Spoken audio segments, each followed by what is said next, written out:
कल से और फिर आज उत्तराखंड के इस दूसरे दौरे पर हूँ। पहले मैं पुणे गया था और अब इस क्षेत्र में आया हूँ। बहुत ऊर्जा कार्यकर्ताओं में भी देखने को मिल रही है और लोगों में भी देखने को मिल रही है। वहाँ भी बहुत ऊर्जा देखने को मिली। लोगों की अपेक्षा है कि अब केजरीवाल मॉडल ऑफ गवर्नेंस को उत्तराखंड में जगह दी जाए। आज ये अभी थोड़ी देर पहले एक जनता संवाद कार्यक्रम था, उसमें कुछ विलम्ब हुआ और उसकी वजह से फिर मुझे आप तक आने में विलम्ब हुआ। उसके लिए मैं वास्तव में क्षमा प्रार्थी हूँ, माफी चाहता हूँ कि देरी हुई तहे दिल से। यहाँ जो लोग बात कर रहे हैं जगह जगह, जो मुझे बता रहे हैं, कार्यकर्ताओं भी बता रहे हैं और भी जगह से, सब जगह से जनता को सुनने में मिल रहा है, हमारे कार्यकर्ताओं को भी सुनने में मिल रहा है।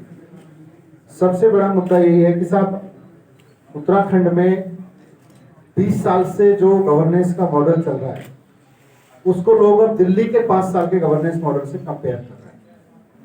लोग कह रहे हैं कि साहब अगर केजरीवाल जी केवल 5 साल में सरकार में रह के दिल्ली में अगर सरकारी स्कूलों को यहां तक ला सकते हैं कि वहां से बच्चे अब नीट और जेईई की परीक्षाएं दे रहे हैं। एक एक स्कूल से, कई स्कूल तो ऐसे हैं जहां 3-3, 4-4, पर एक स्कूल से 5 बच्चे सीधे आईआईटी में जा सकते हैं केवल 5 साल के मेहनत से। तो हमारे उत्तराखंड में, उत्तराखंड राज्य बनने के 20 साल बाद ऐसा क्यों नहीं हुआ? 20 साल बाद तक एक भी सरकारी स्कूल से ऐसे की स्थिति क्यों नहीं हुई? अगर दिल्ली में बिजली 70%, 80% लोगों को फ्री मिल सकती है और सबसे सस्ती बिजली मिल सकती है, 24 घंटे मिल सकती है, तो उत्तराखंड में क्यों नहीं मिल सकती? ये 20 साल से हमारी सरकारें क्या कर रही है? तो बिजली, पानी, शिक्षा, स्वास्थ्य, रोजगार, इन सब चीजों पर लोगों के मन में अब सवाल है कि साहब 5 साल में अगर एक नई पार्टी की सरकार केजरीवाल जी के नेतृत्व में वहां वो डिलीवर कर सकती है तो हमारे यहाँ क्यों नहीं? और मौजूदा सरकार के बारे में तो लोगों की राय अब ये बन रही है कि मौजूदा सरकार कुल मिला के कांग्रेस से आए मंत्रियों की और बीजेपी से आए मुख्यमंत्री की सरकार है, इसलिए वहां कोई काम हो ही नहीं रहा। लोग 5 काम नहीं गिना रहे, कह रहे जी पिछली बार मैंने कहा था कि त्रिवेंद्र सिंह रावत जी आप 5 काम गिना दीजिए जो आपने उत्तराखंड की जनता के लिए किए हो, जो जिससे उत्तराखंड की जनता को फायदा मिला हो, जो पिछले 5 साल में आपने किए। कोई जवाब नहीं आया उनका। मैं डिबेट के लिए चैलेंज करके गया था, एक भी काम नहीं है। आज तो किसी ने मुझे कहा और मैं उसको यहाँ जनसभा में रिपीट किया, ये जीरो वर्क चीफ मिनिस्टर है। बात तो करते हैं जीरो टॉलरेंस की, लेकिन जीरो वर्क चीफ मिनिस्टर है। उत्तराखंड के लोगों के लिए कोई काम नहीं किया। तो ऐसे में उत्तराखंड के लोग अब मन बना चुके हैं कि इस बार बदलाव तो वो करेंगे ही करेंगे। बदलाव तो उन्होंने लगातार 20 साल से किया है, हर चुनाव में बदलाव किया है। जो मौजूदा सत्ता में बैठे लोग थे उनसे आगे जाके, लेकिन विकल्प में क्या होता था? कांग्रेस को हटाते थे, बीजेपी आ जाती थी, बीजेपी लानी पड़ती थी, बीजेपी को हटाते थे, कांग्रेस लानी पड़ती थी, फिर कांग्रेस को हटाया, फिर बीजेपी लानी पड़ी। इस बार ये बीजेपी कांग्रेस की मिलीजुली सरकार को हटा के इस बार जनता तीसरे विकल्प पे आम आदमी पार्टी पे जाएगी, ये हमें पूर्ण विश्वास हो रहा है। हमारे कार्यकर्ता लगातार मेहनत करेंगे। बूथ का काम चल रहा है संगठन स्तर पे, उसका भी रिव्यू कल शाम को किया मैंने, आज भी करूंगा। इसके बाद कुछ और क्षेत्रों का कुमायूं में भी किया। दिनेश मोहनिया जी हमारे प्रभारी, हमारे स्टेट के अध्यक्ष और साथी पूरे ऊपर से नीचे तक आम आदमी पार्टी की मशीनरी पे गांव-गांव में काम कर रहे हैं और पूरी मेहनत से पार्टी काम करेगी और फिर सरकार बनाएगी। और फिर उत्तराखंड में जो दिल्ली का केजरीवाल जी का मॉडल है, वो शिक्षा का मॉडल, स्वास्थ्य का मॉडल, हर आम आदमी को ये कॉन्फिडेंस हो सके कि उत्तराखंड में मेरे बच्चे के पढ़ने के लिए अच्छी शिक्षा है, अच्छा स्वास्थ्य व्यवस्थाएं हैं, मुझे अफोर्डेबल कॉस्ट पर या फ्री में बिजली मिल रही है, मुझे पानी अवेलेबल है, मेरे लिए रोजगार की पर्याप्त अवसर है। फिर और क्या चाहिए? यही चाहिए। तो इस पे काम करेंगे। यही मॉडल अब उत्तराखंड के लोग चुनेंगे, उनके पास विकल्प है। Thank you sir. मेरा एक सवाल आपसे ये है कि आप आ रहे हैं उत्तराखंड में, बट आप पंजाब भी गए थे और आपके पास कोई वहाँ सेंट्रल फेस नहीं था जिसको आप प्रोजेक्ट कर सकें। पंजाब में तो आपके पास एमपी थे और बहुत सारे अच्छे आपके पास एमपी थे जो पॉपुलरली बहुत वेल नोन थे। उत्तराखंड में आपके पास वो भी स्थिति नहीं है, तो ऐसी स्थिति में आप विधानसभा चुनाव कैसे लड़ेंगे? नहीं, उत्तराखंड में मुख्यमंत्री का कैंडिडेट कौन होगा ये बाकायदा अनाउंस करेंगे और समय आने पे करेंगे। और मैं आज इतना ही कह सकता हूँ, उत्तराखंड के एक आदमी को उस पर गर्व होगा, ऐसा कहने के लिए। सर, आप लगातार शिक्षा की बात करते हैं, उस पर उत्तराखंड और दिल्ली के स्कूलों को आप कंपेयर करते हैं, लेकिन शिक्षा, रोजगार और पढ़ाई इंटरलिंक है उत्तराखंड में। तो आप किस तरह से, क्या आपका मॉडल रहेगा? क्योंकि दिल्ली में तो आपको बच्चे मिल जाएंगे पढ़ाने के लिए, लेकिन यहाँ पे गांव में आपको बच्चे नहीं मिल रहे। स्कूल है, टीचर है, उनकी तनख्वाह की है, लेकिन इस पर किस तरह से काम करेंगे? जिन इलाकों में गवर्नमेंट स्कूलों में बच्चे नहीं हैं, उन्हीं इलाकों में प्राइवेट स्कूल भी खुले हैं। और वो प्राइवेट स्कूल किसके हैं? जिन लोगों के ऊपर जिम्मेदारी थी कि वहां गवर्नमेंट स्कूल ठीक से चलाएंगे, उनके या उनके जानकारों के, उनके परिवारों के। तो अगर वहां गवर्नमेंट स्कूल ठीक कर दिए गए होते और वहां क्वालिटी एजुकेशन मिल रही होती तो आदमी ऐसे भागता नहीं। जी, मेरा एक सवाल है, आप मॉडल, आप केजरीवाल मॉडल की बात कर रहे हैं सर, सामने देखिए, तमाम हमारे उत्तराखंड की स्थिति बिल्कुल अलग है। यहाँ हर बार कर्जा लेना पड़ता है, रेवेन्यू और इसके सोर्सेज हमारे पास बहुत कम है कि कैसे हम लोग मेहनत करेंगे, कैसे किस तरह से आप लोग व्यवसाय करेंगे? देखिए, लोग मेहनत करते हैं, लोग टैक्स देते हैं, उस टैक्स में चोरी होती है। दिल्ली में भी खूब होती थी, 25,000 करोड़ से 30,000 करोड़ बजट पहुंचा था हमसे पहले 5 साल में। लेकिन वर्तमान, मतलब जो हमारा पिछला टेन्योर था, उसमें 5 साल में 30,000 करोड़ से 60,000 करोड़ बजट हो गया। हमें तो केंद्र सरकार से एक पैसा नहीं मिलता है, 325 करोड़ रुपए मिलते हैं कुल मिला के। जबकि जो थोड़ा टेक्निकल हो जाएगा आंसर, 42% जो डिवोल्यूशन होता है सेंट्रल फंड से, उसमें से हमें कुल मिला के 325 करोड़ मिलता है। उसके अलावा कोई फंड नहीं मिलता है। जबकि बाकी सब सरकारों को 5-5, 8-8, 10-10 हजार करोड़ रुपए, 20-20 हजार करोड़ तक मिलते हैं। उसके बावजूद दिल्ली में हम कोई नई इंडस्ट्री नहीं लगा सकते, हमारे पास लैंड नहीं है, लैंड का रेवेन्यू केंद्र सरकार के पास जाता है। उसके बावजूद दिल्ली में जब हो सकता है, यहाँ तो रिसोर्सेज भी हैं, नेचुरल रिसोर्सेज भी हैं, अवसर भी हैं, यहाँ तो कोई कमी नहीं है। मनीष जी इधर से एक सवाल ये है, एक सेकंड मैम। सर, मुख्यमंत्री के कैंडिडेट की बात आपने कर ली कि ऐसा होगा जिसको सब जानते होंगे। क्या आपको नहीं लगता कि पार्टी के पास नेताओं की कमी है? क्योंकि पहाड़ की अगर राजनीति करनी है तो पहाड़ के चेहरे होना बहुत जरूरी है। ये कहावत अभी तक चलती आई है, आपको क्या लगता है? पहाड़ से भी, मैदान से भी, हर जगह से आम आदमी पार्टी तो नई पार्टी है। तो जब हम दिल्ली में पहला चुनाव लड़ रहे थे तो 1-2 लोग हम टीवी पे दिखते थे, बाकी सारे लोग मेरे साथ, प्रवीण बैठे हैं, ये भी अभी प्रवीण MLA है इत्तेफाक से वहाँ पर, और वहाँ एक नौकरी कर रहे थे एक प्राइवेट कंपनी में, और आंदोलन में काम कर रहे थे, फिर पार्टी में काम करने लगे, आज MLA है वहाँ पे 2 वर्ष से। तो नेता तो कार्यकर्ताओं से निकलते हैं ना। तो बीजेपी और कांग्रेस के थर्ड लाइन पार्टी नेताओं के मनीष जी, नहीं है। जो भी उत्तराखंड के लिए काम कर रहा है, जो भी उत्तराखंड के लिए सपने देख रहा है, वो 3rd लाइन 4th लाइन इधर है, उधर है, हम तो सबको साथ लेके चलेंगे। मनीष जी आप एक सेकंड, वो कुछ मैंने आपको क्यों बिल्कुल देखिए, पिछले 2-3 चुनाव में उत्तराखंड में करप्शन एक बहुत बड़ा मुद्दा रहा है। आपकी पार्टी जब इलेक्शन में आएगी 22 में, तो क्या क्या मुद्दे होंगे? मुद्दे तो सबसे इम्पोर्टेंट तो ये है कि साहब, काम ना करने वाले मुख्यमंत्री की जगह उत्तराखंड में एक काम करने वाला मुख्यमंत्री चाहिए। ये हाइब्रिड सरकार कांग्रेस बीजेपी की जगह एक ऐसी सरकार चाहिए जो ईमानदारी की सरकार हो। ईमानदारी की सरकार होगी तभी वो, यहाँ से रिसोर्सेज का सवाल पूछा, रिसोर्सेज की कमी नहीं है, उसके कलेक्शन में कमी है और खर्च करने में कमी, नियत में कमी। नियत साफ, राजनीति आएगी तो अपने आप विकास। मनीष जी, आपने बोला कि तीसरे विकल्प पे आप पार्टी को प्रदेश में लोग देखना शुरू किया, क्या आपने मान लिया कि तीसरे नंबर पे आएंगे आप? विकल्प और नंबर का अंतर है भाई। अब आपके लिए नंबर और विकल्प मैं समझा नहीं कर सकता। सर, आपने कहा कि आप जिसको सीएम का कैंडिडेट बनाएंगे उसको उत्तराखंड में करेंगे। दिल्ली में तो आपको और अरविंद जी को लोग देख रहे थे, आंदोलन को लीड कर रहे थे, लगातार आपके उसे उठाते थे। ऐसे कैसे लगता है आपको कि एक चेहरा आप लाएंगे, इतना कम समय बचा है और पूरा उत्तराखंड उसके नाम पर आम आदमी पार्टी को सरकार पे लिया है? उत्तराखंड में ऐसे लोग हैं जिन पे उत्तराखंड के लोग गर्व करते हैं।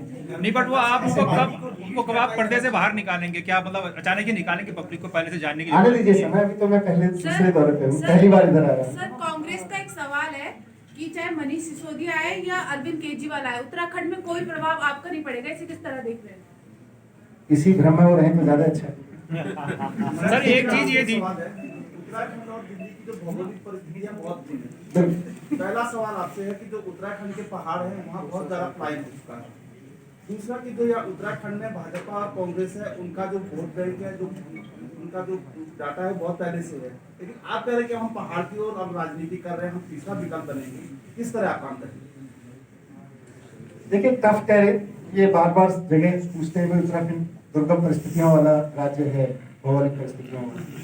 ये टफ टेरेन ही दुनिया भर में बहुत सारे देशों में है और बहुत सारे मॉडल हैं जहां दुनिया में लोगों ने अपने इन्हीं टफ टेरेन्स को, इन्हीं पहाड़ों को असेट बनाया है। आज हम जिन देशों में बड़े बड़े महंगे पैसे खर्च करके घूमने जाते हैं, वहां उन लोगों इसलिए घूमने जाते हैं क्योंकि उन्होंने अपने पहाड़ों को अपना असेट बना लिया है। हम उनको अभी अपना चैलेंज बना के बैठे। जिस दिन नीयत साफ होगी और ऐसे लोगों की कमी नहीं है देश में जो इस विजन पे काम करने को तैयार है, पर उनसे कोई काम तो ले। आसपास केवल माइनिंग और ठेके और इन सबसे निकल के कोई राजनीति सोचे तो सही। मनीष जी, आपने डिबेट्स के लिए बड़े बड़े मंत्री को चैलेंज किया है। आम आदमी सेना के राष्ट्रीय अध्यक्ष का खुद का उन्होंने चैलेंज किया है कि अगर आपको डिबेट करनी है तो आप मेरे साथ डिबेट कीजिए। आम आदमी पार्टी जिस तरह से दिल्ली में काम कर रही है, आपने पानी की बात करी, इलेक्ट्रिसिटी की बात करी, अगर आम आदमी सेना कहां पे, कौन सी सरकार में? राष्ट्रीय अध्यक्ष जो आपकी जो कौन सी सरकार में? आम आदमी सेना खुद के जो राष्ट्रीय अध्यक्ष प्रभात कुमार, कौन सी सरकार में? सर आपने राज्य सरकार के कई चीजें कही है, आपने कहा 6 सवाल, राज्य सरकार ने कहती है कि बहुत बेहतर काम किया है, इसीलिए मैंने कहा हो सकता है क्या हो, और हो सकता है उत्तराखंड के लोगों की नॉलेज में ना हो। 5 काम खड़े होकर मुख्यमंत्री जी गिनाए तो सही कि मैंने 5 साल में ये काम किए हैं, और मैं बहस करने को तैयार हूं उनसे कि भाई 5 काम से जनता को फायदा हुआ है कि नहीं हुआ। आइए बात करते हैं, काम की राजनीति करते हैं। हो सकता है कि हो, बताए ना। फिर मुझे 1 हफ्ते से ज्यादा हो गया, पिछले हफ्ते में गया था, मैंने कहा था जी 5 काम गिना दो। जनता कह रही है 0 वर्क चीफ मिनिस्टर है हमारे पास इस बार। 5 काम तो गिनाओ मुख्यमंत्री जी कि आपने कौन से 5 काम किए हैं। सर मेरा एक सवाल है, ऐसा क्या प्लान है कि आप पहाड़ों के दुर्गम क्षेत्रों में बेहतर शिक्षा देंगे, क्योंकि सिस्टम तो आपके पास वही रहेगा, क्या ऐसा क्या करेंगे कि जो शिक्षा की स्थिति बदल जाएगी? सिस्टम तो दिल्ली में भी वही था, वही टीचर्स थे जिनके पढ़ाने पे पहले 80% बच्चे मुश्किल से रोज होके 70% बच्चे पास होते थे, और आईआईटी तो छोड़ दीजिए, आईटीआई में एडमिशन नहीं होता था।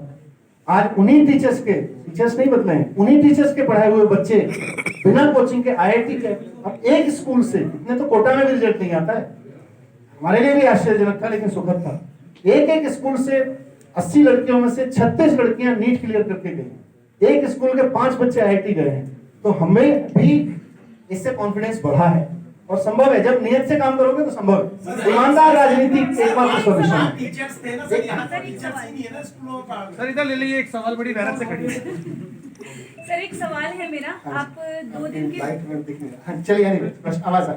आप उत्तराखंड के दौरे पर आए हैं, आप पहाड़ों में भी गए, मैदानों में भी गए और लोगों से बातचीत भी की, तो आपको क्या लगता है कि दिल्ली और उत्तराखंड में अगर अंतर देखें तो सबसे ज्यादा काम अगर आम आदमी को करना पड़ेगा तो किस समस्या पर करना पड़ेगा?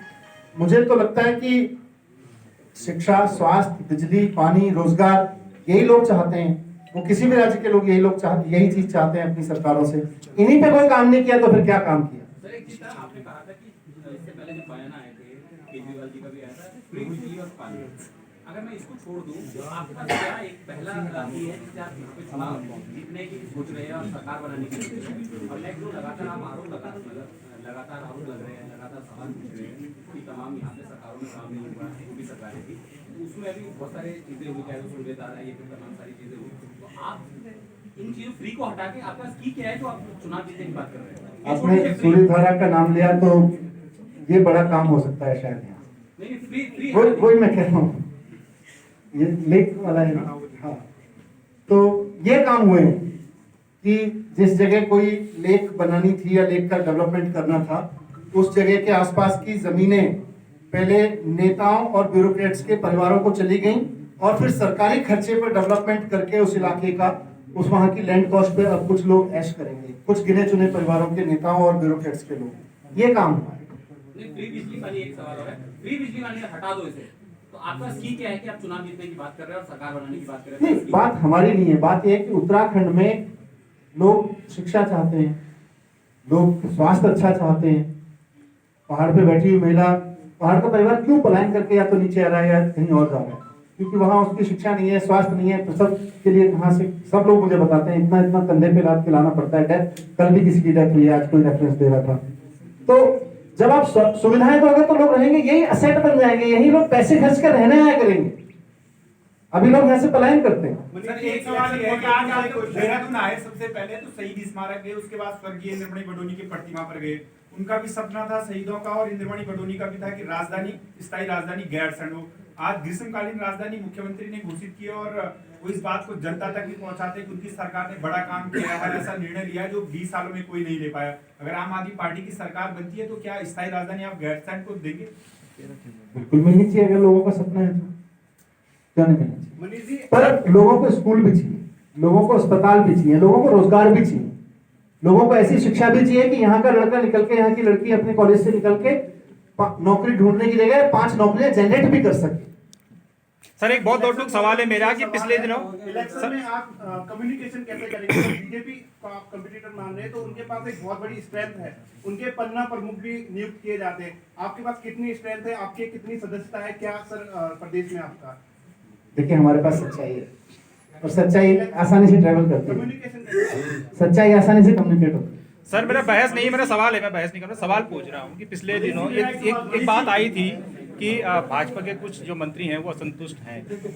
ये कयासबाजी लगी कि वो आप में जाएंगे। क्या आम आदमी पार्टी कुछ ऐसे लोगों को लेगी? अपने बातचीत चल रही है या फ्यूचर में नहीं, लेंगे? हमारी ऐसी कोई बात नहीं। फ्यूचर में लेंगे सर? अभी कोई भी फ्यूचर पे ऐसा कोई नहीं करना मुश्किल है। बड़े नेता कांग्रेस से आके तो उनके दरवाजे हमारा इसमें ये कहना है कि हमने हमेशा से 3C का फॉर्मूला रखा है। हम करप्ट, कम्युनल और क्रिमिनल, इन 3 लोगों को नहीं लेंगे। ये बिल्कुल स्टैटिक हमारी पॉलिसी शुरू से रही है और हम फिर उस बात पे आज भी कायम है। और अदर देन इसके जो भी, ऐसा तो नहीं है कि आम आदमी पार्टी ने कोई वॉशिंग मशीन लगा रखी है कि बीजेपी का करप्ट आदमी उधर से आके हमारे यहाँ आ गया और वो ठीक हो गया, ऐसा तो संभव नहीं। डिसाइड कैसे करेंगे करप्ट को? क्योंकि आरोप तो सभी पे लगते रहते हैं। देखिए ये आपको समझना पड़ेगा कि करप्शन के आरोपों की डेंसिटी क्या है। ये आपकी भी समझ है, मेरी भी समझ है। अब मैं किसी यहाँ के मंत्री का नाम ले लूं और आप ये कहेंगे कि जो करप्ट नहीं है तो आपको 10 पड़ेगी। तो ये तो जनता जब तय करती है कि कौन आदमी करप्ट है, कौन आदमी करप्ट नहीं है, ये जनता के भावनाओं से तय होता है। उसमें भी हमारा ये मानना है कि जो भी व्यक्ति जिन भी पार्टियों में अच्छी इमेज के साथ है उनका आम आदमी पार्टी में हमेशा स्वागत है, लेकिन कोई भी करप्ट, क्रिमिनल और कम्युनल आदमी को आम आदमी पार्टी में जगह नहीं। बहुत बहुत धन्यवाद।